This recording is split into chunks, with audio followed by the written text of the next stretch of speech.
Thank you for tuning in to the newest episode of the Plain Bible Teaching Podcast. I'm your host, Andy Soker. This episode is being released on January 26th, 2023. And this is the last episode for the month of January, so we're going to be doing our monthly news roundup. Rather than focusing on just one story or topic, we're going to be briefly talking about a few different stories from the news recently. So this week we're talking about Cambridge Dictionary changing the definition of woman, the generosity of those who are more engaged with the scriptures, and a bill that could outlaw pornography.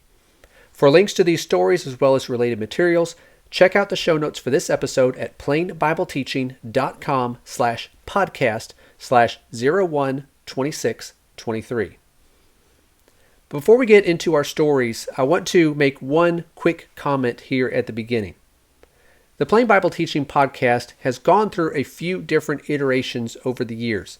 It started with some short seasons that each season was focused on a particular topic, and those rotated fairly quickly. And then it went into a period where we were answering Bible questions, and now we are going through different social issues and current events and those sorts of things. So because it's kind of evolved over time and been in different forms, I've never really had certain episode numbers for the episodes that are being released like some podcasts do, where they will announce at the beginning, this is episode number whatever of such and such podcast. I've never done that with this podcast here. But recently I was curious as far as how many episodes have been released of the Plain Bible Teaching Podcast if we were to count all of them sequentially. And if my calculations are correct, then this episode here is the 300th episode of the Plain Bible Teaching Podcast, which I suppose is pretty cool. And there are, I think, two factors that have contributed to this, where we've hit this milestone of 300 episodes. Number one is that I can be a little bit stubborn, and maybe that's a good thing, at least depending on how it's manifested. But when I start something, I have a hard time quitting it. So here we are with 300 episodes now of this podcast. But the second reason, and the more important reason, is that I receive good support and encouragement from listeners to the podcast, and that definitely is a big motivation to continue. So I want to, again, as I always do, but make a specific point here to thank you for listening to this podcast. Whether you've been following the show for a while or you just recently discovered it, I appreciate that you take time, your valuable time, to tune in to the Plain Bible Teaching Podcast, and I hope that this episode and every episode that you listen to is worthwhile to you. So thank you. So now for our stories this week. Cambridge Dictionary bows to woke activists, changes definition of woman. From FaithWire, Cambridge Dictionary has been accused of giving in to woke activists by changing its definition of woman to be inclusive of those who identify as transgender. The updated definition of the word woman now states in its secondary characterization that the term describes an adult who lives and identifies as female, though they may have been said to have a different sex at birth. Likewise, the secondary definition for the word man is now an adult who lives and identifies as male, though they may have been said to have a different sex at birth.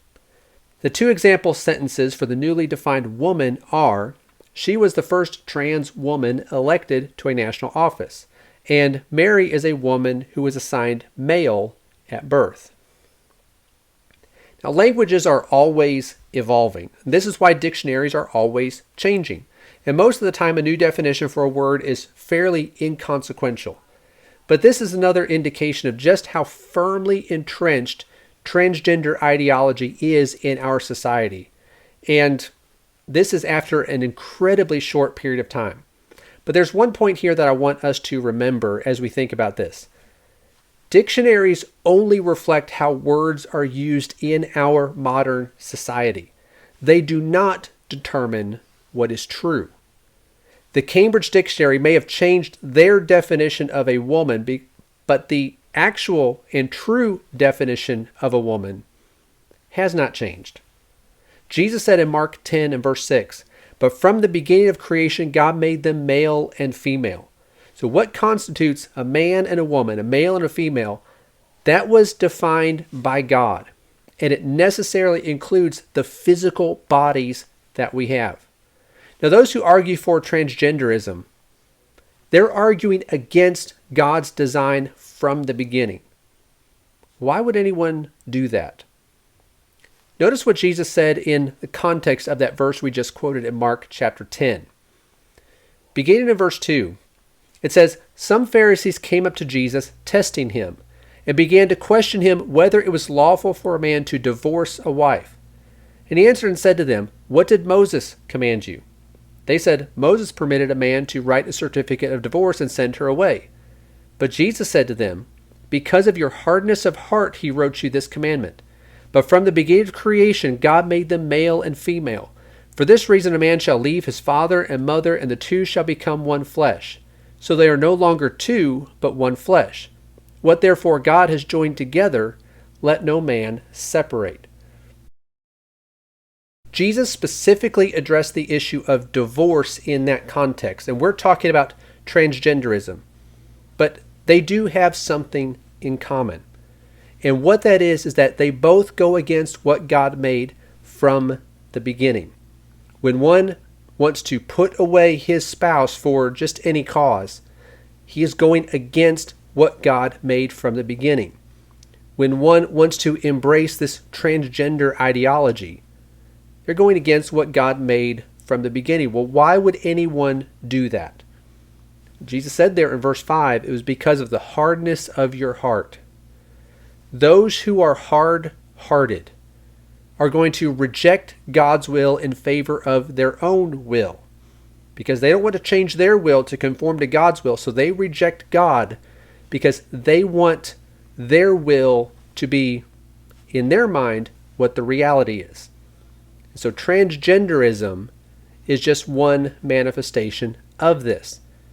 And it's something that has quickly come about, and we are still trying to react to it and trying to prepare those around us to face this, especially those who are younger, trying to prepare them to face this. But what this does, or where this comes from, it is a rejection of God's design and God's will from the beginning. Our second story. Study finds Scripture-engaged Americans gave more than $145 billion to charity in 2021. From Charisma News, a recent study conducted by the American Bible Society revealed that American Christians who are engaged with the Bible gave more than $145 billion to charitable causes aside from church tithes in 2021. The study found that practicing Christians, those who are actively living out their faith, are much more likely to give according to American Bible Society's State of the Bible report. Then they define what they mean by Scripture engaged. American Bible Society defines Scripture engagement as consistent interaction with the Bible that shapes a person's choices and transforms their relationships with God, self, and others. Then it goes on and says, those who are Scripture engaged are much more likely than others to donate to charity. 4 out of 5 report giving, compared to just over half of those who are Bible disengaged. Then it says a total of 80% of Scripture-engaged Americans gave to charity in 2021, compared to 68% of those in what they call the movable middle, and 53% of Scripture-disengaged Americans. Now, this shouldn't surprise us given how much emphasis there is in the Scripture on doing good and helping others, particularly those who are in need.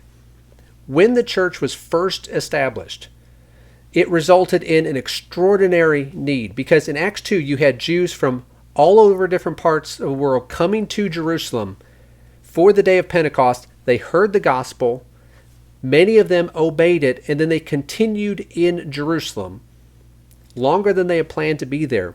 And so there was an incredible need that had developed there within the Christians there in Jerusalem. So brethren stepped up to help.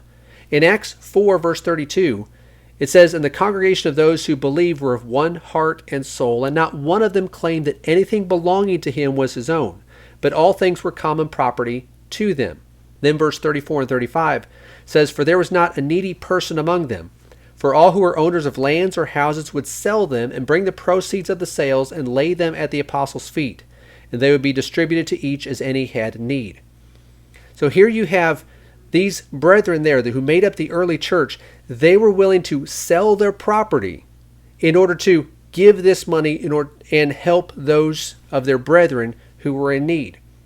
Paul, when he wrote to the Galatians in Galatians 6 and verse 10, said, So then, while we have opportunity, let us do good to all people, and especially to those who are of the household of faith.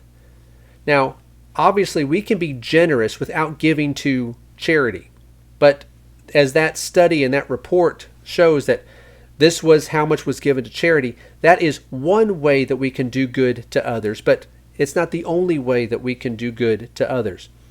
But remember the instruction that Paul gave to Timothy of what he was to teach those who are rich. In 1 Timothy 6, 17 and 18, he said, Instruct those who are rich in this present world not to be conceited, or to fix their hope on the uncertainty of riches, but on God, who richly supplies us with all things to enjoy. Instruct them to do good, to be rich in good works, to be generous and ready to share. As God has blessed us abundantly, and as we look at our life, we know that He has. We need to look for opportunities to help those who are in need. So the more that we understand what the Scriptures teach, that should lead us to do good and to help others and to share what God has blessed us with. The third story. Obscenity is not protected speech. Senator introduces bill that could outlaw pornography. From FaithWire. Could a modern-day prohibition be underway? If Senator Mike Lee gets his way, the answer to that question will be yes. Late last week, and this is from December, late last week, the lawmaker introduced a bill to officially attach a legal definition for the word obscene, WFLA-TV reported. The legislation, the Interstate Obscenity Definition Act, was filed based on the Communications Act of 1934. In it, Lee asserts obscenity is not protected speech under the First Amendment and is prohibited from interstate or foreign transmission under U.S. law. Now, this story, as I mentioned, was from last month. I missed doing a monthly news roundup episode at the end of December when I would have shared this, so I'm sharing it now. But this bill would effectively outlaw pornography by defining it as obscene and not protected by the First Amendment. And based on what I could gather here in the last couple days, it looks like this bill so far has gone nowhere, which really is not surprising. But I wanted to bring it up to make a couple brief points about pornography. Jesus said over in Matthew chapter 5, verses 27 and 28, You have heard that it was said, You shall not commit adultery. But I say to you that everyone who looks at a woman with lust for her has already committed adultery in his heart. So Jesus is saying here in these two verses, not to look at a woman to lust after her. And if you do that, that constitutes adultery in your heart. Now, one can be guilty of this without viewing pornography. But pornography is one of the major ways that this is seen or this is manifested in our modern society. Now, it would, obviously, I think we would all agree, it would be a great thing if pornography were to disappear entirely from the internet and everywhere else. But we should not be waiting for the government to outlaw it. Whether it is deemed legal or illegal, we need to have no part in it. Would it make it easier for someone who is struggling with pornography to give it up if it were illegal? Well, it could be. I've had conversations with someone who smokes cigarettes, and he's told me that if they would just make that illegal, he would have a lot easier time quitting. And that could be the case with pornography.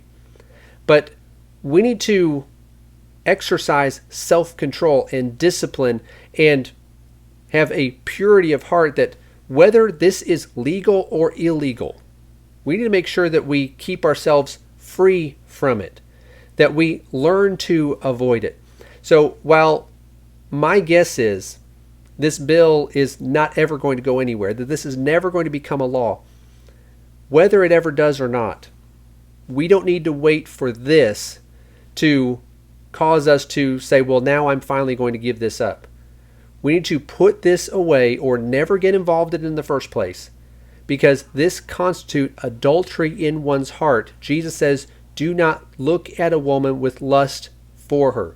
This is not something, even though it's become very common in the world around us, and even among those who claim to be religious, this cannot be part of our lives as Christians.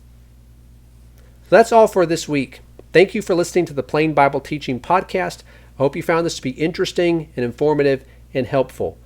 For links to the stories we've talked about, as well as other related materials, visit the show notes for this episode at plainbibleteaching.com/podcast/012623.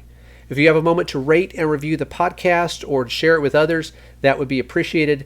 And if you're listening to this, remember that we are also uploading video versions of the podcast now to the Plain Bible Teaching YouTube channel. So if you prefer video to audio, then that option is there for you.